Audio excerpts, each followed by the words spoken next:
Muy buenas, este es el espacio de Olinautas. Mi nombre es Iván y hoy os presento un nuevo podcast sobre filosofía, en concreto sobre la mortalidad desde su origen biológico y nuestro cometido.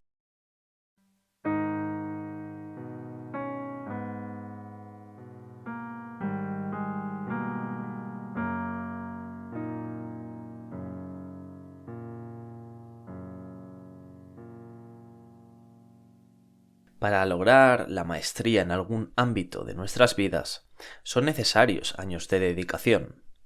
Y como nuestras vidas están limitadas en duración, entonces nuestra capacidad para aprender profundamente sobre tantos campos como quisiéramos se desvanece. Usualmente, la finitud de la vida suele verse como el mayor de los dilemas, pero también como el motor impulsor de nuestras gestas. La muerte es intrínseca a la vida, y aun así, los primeros seres conscientes de ella empezaron a formar organizaciones de culto, por temor al total desvanecimiento del ego, para asegurar su trascendencia más allá de lo físico. ¿Qué más puede unir a la humanidad que la salvación de un evento inexorable para todos? Según Stephen Cave, la voluntad de inmortalidad es el impulsor subyacente de la civilización y de los logros humanos, la fuente de la religión, la musa de la filosofía, el arquitecto de nuestras ciudades y el impulso detrás de las artes. Nuestra especie se distingue por estar obligada a vivir con el conocimiento de nuestra mortalidad, una condición que el filósofo alemán del siglo XX, Martin Heidegger, denominó ser para la muerte. Nuestro cerebro facilita la generación de hábitos que reduzcan el miedo para evitar aquello que creamos que nos puede perjudicar.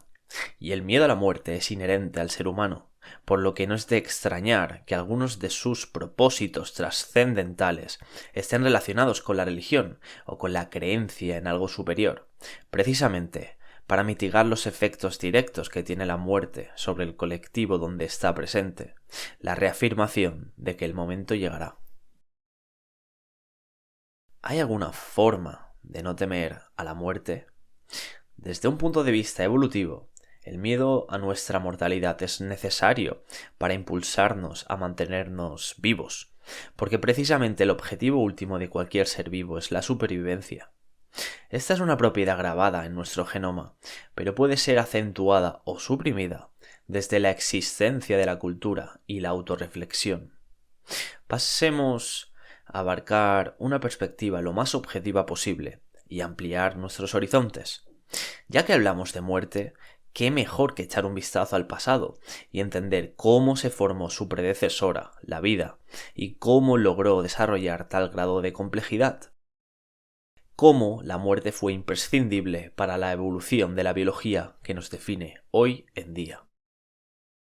Desde un punto de vista evolutivo, la mortalidad ha sido totalmente necesaria para el desarrollo de la vida, y de entre ella nosotros. La evolución es un proceso de prueba y error, donde el error puede ser la muerte. Pero la muerte no es en vano para la supervivencia de la especie. Las futuras generaciones del individuo fallecido portarán, aunque ligeramente modificada, su información biológica. Esta ligera modificación, también llamada mutación, es un proceso aleatorio que puede perjudicar o beneficiar a la supervivencia de quien la recibe. El entorno se encarga de seleccionar las mutaciones favorables, lo que permite desarrollar comportamientos cada vez más complejos y aumentar la probabilidad de supervivencia del colectivo. De ahí que un individuo bien adaptado reciba el nombre de especialista de su entorno, porque su sistema interno es esculpido para tratar de desempeñar la mejor de las labores en el mundo en el que su linaje creció. En cualquier caso, y desde esta perspectiva, para que exista progreso, debe haber muerte. Cada miembro del árbol genealógico de una especie ha aportado su granito de arena en la forja del colectivo. Dichos seres existen y tienen tales características gracias a toda la cadena de muertes anteriores. No son sino ecos de sus antepasados. A nivel de individuo, cada unidad fundamental de vida, naciendo, porta la memoria de las unidades anteriores junto con pequeñas potenciales mutaciones. Viviendo, pone a prueba en su entorno la información que le han transferido sus progenitores, junto con las novedosas modificaciones introducidas por el azar. Y muriendo, si ha logrado reproducirse, perpetúa parte de su linaje genético a generaciones ulteriores. Si no tiene descendencia, su contribución a la especie se pierde, probablemente por su ineficacia en la supervivencia o en la reproducción. Por un lado, cada miembro es mortal. Por otro, el colectivo puede ser inmortal. Si consideramos a la vida como un movimiento de información ordenada, entonces la inmortalidad emerge de forma natural a nivel global, de un flujo de información coherentemente transformada que permite la subsistencia del grupo de forma indefinida, alimentándose de la energía de los recursos de su entorno.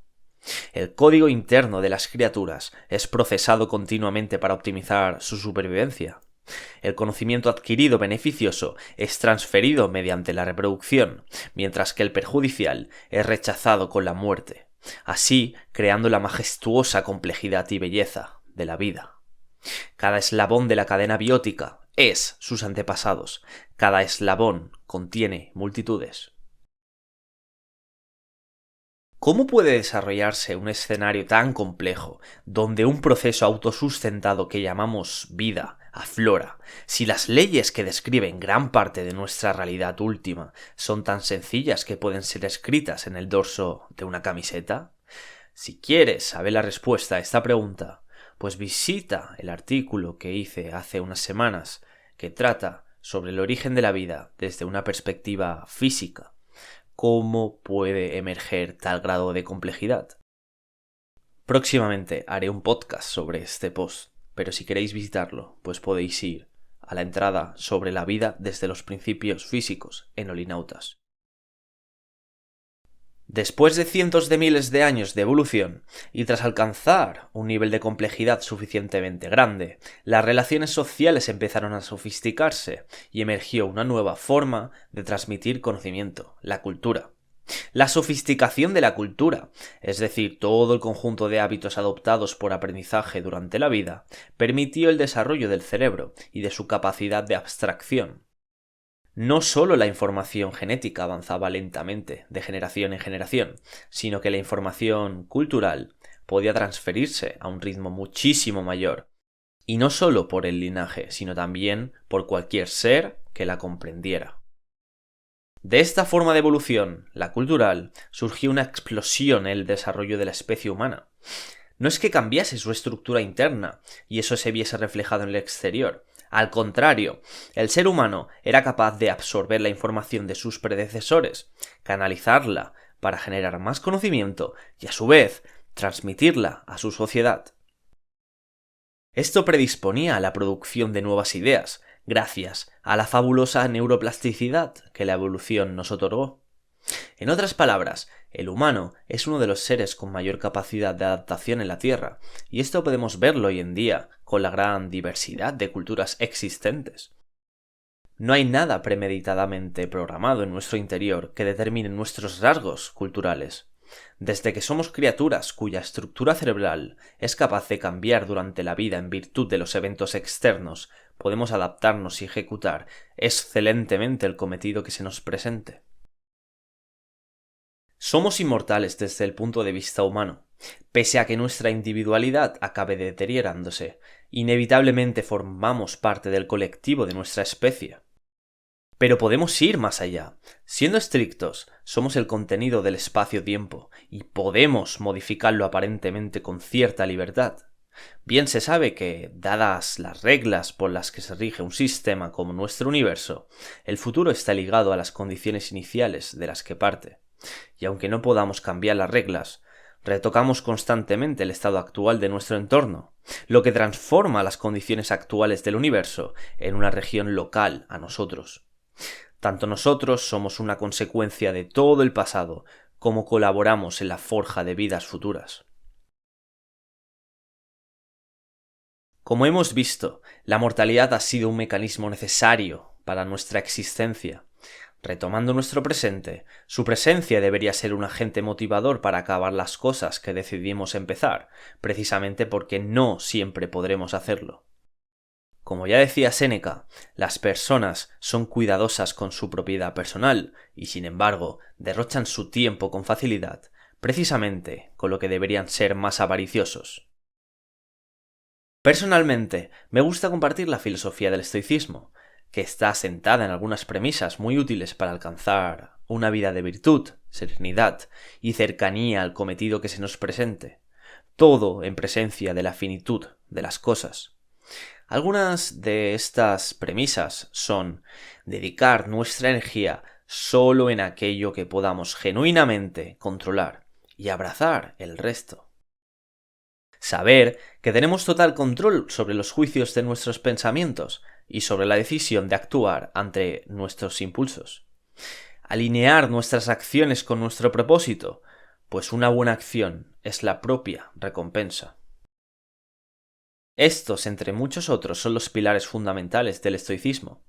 Recomiendo que visites el post de Olinauta sobre estoicismo para aprender más.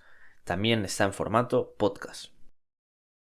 Una de las herramientas más relevantes para este artículo del estoicismo es Memento Mori, que es una frase para recordar la propia mortalidad. Cito un párrafo del post mencionado antes. No olvidemos que la no permanencia es aplicable en muchas circunstancias de nuestro día a día. Un atasco, un trabajo tedioso, un ordenador estropeado son eventos que tarde o temprano pasarán. Tal vez lo sensato sea entender que parte de nuestro presente está destinado a suceder y a acabar, y como tal, abrazarlo puede ayudarnos a desarrollar resiliencia. En vez de frustrarnos porque algo falla puntualmente, agradezcamos que funciona normalmente. Acabemos con un cuento popular que a mi parecer resuena mucho con este artículo. Esta es la fábula del anillo del rey y ha sido extraída del blog de Psicología Estratégica de Paola Graziano. Una vez, un rey de un país no muy lejano reunió a los sabios de su corte y les dijo: «He mandado hacer un precioso anillo con un diamante, con uno de los mejores orfebres de la zona. Quiero guardar, oculto dentro del anillo, algunas palabras que puedan ayudarme en los momentos difíciles. Un mensaje al que yo pueda acudir en momentos de desesperación total. Me gustaría que este mensaje ayude en el futuro a mis herederos y a los hijos de mis herederos. Tiene que ser pequeño, de tal forma que quepa debajo del diamante de mi anillo». Todos aquellos que escucharon los deseos del rey eran grandes sabios, eruditos que podían haber escrito grandes tratados. Pero pensar un mensaje que contuviera 2 o 3 palabras y que cupiera debajo de un diamante de un anillo, eso es muy difícil. Igualmente pensaron y buscaron en sus libros de filosofía por muchas horas, sin encontrar nada que se ajustara a los deseos del poderoso rey. El rey tenía muy próximo a él un sirviente muy querido. Este hombre, que había sido también sirviente de su padre y había cuidado de él cuando su madre había muerto, era tratado como la familia y gozaba del respeto de todos. El rey, por estos motivos, también lo consultó, y éste le dijo: «No soy un sabio, ni un erudito, ni un académico, pero conozco el mensaje». «¿Cómo lo sabes?», preguntó el rey. «Durante mi larga vida en palacio me he encontrado con todo tipo de gente y en una oportunidad me encontré con un maestro. Era un invitado de tu padre y yo estuve a su servicio. Cuando nos dejó, yo lo acompañé hasta la puerta para despedirlo y como gesto de agradecimiento me dio este mensaje». En ese momento el anciano escribió en un diminuto papel el mencionado mensaje, lo dobló y se lo entregó al rey. «Pero no lo leas», dijo, «manténlo guardado en el anillo. Ábrelo solo cuando no encuentres salida en una situación». Ese momento no tardó en llegar, pues el país fue invadido y su reino se vio amenazado. Estaba huyendo a caballo para salvar su vida, mientras sus enemigos lo perseguían. Estaba solo, y los perseguidores eran numerosos. En un momento, llegó a un lugar donde el camino se acababa, y frente a él había un precipicio y un profundo valle. Caer por él sería fatal, No podía volver atrás, porque el enemigo le cerraba el camino. Podía escuchar el trote de los caballos, las voces, la proximidad del enemigo. Fue entonces cuando recordó lo del anillo. Sacó el papel, lo abrió y allí encontró un pequeño mensaje tremendamente valioso para el momento. Simplemente decía: esto también pasará. En ese momento fue consciente que se cernía sobre él un gran silencio. Los enemigos que lo perseguían debían haberse perdido en el bosque, o debían haberse equivocado de camino, pero lo cierto es que lo rodeó un inmenso silencio. Ya no se sentía el trotar de los caballos. El rey se sintió profundamente agradecido al sirviente y al maestro desconocido. Esas palabras habían resultado milagrosas. Dobló el papel, volvió a guardarlo en el anillo, reunió nuevamente a su ejército y reconquistó su reinado. El día de la victoria, en la ciudad hubo una gran celebración con música y baile. Y el rey se sentía muy orgulloso de sí mismo. En ese momento, nuevamente el anciano estaba a su lado y le dijo: «Apreciado rey, ha llegado el momento de que leas nuevamente el mensaje del anillo». «¿Qué quieres decir?», preguntó el rey. «Ahora estoy viviendo una situación de euforia y alegría. Las personas celebran mi retorno. Hemos vencido al enemigo». «Escucha», dijo el anciano, «este mensaje no es solamente para situaciones desesperadas, también es para situaciones placenteras. No es solo para cuando te sientes derrotado, también lo es para cuando te sientas victorioso. No es solo para cuando eres el último, sino también para cuando eres el primero». El rey abrió el anillo y leyó el mensaje. «Esto también pasará». Y nuevamente sintió la misma paz, el mismo silencio, en medio de la muchedumbre que celebraba y bailaba. Pero el orgullo, el ego, había desaparecido. El rey pudo terminar de comprender el mensaje. Lo malo era tan transitorio como lo bueno. Entonces el anciano le dijo: «Recuerda que todo pasa. Ningún acontecimiento ni ninguna emoción son permanentes. Como el día y la noche, hay momentos de alegría y momentos de tristeza.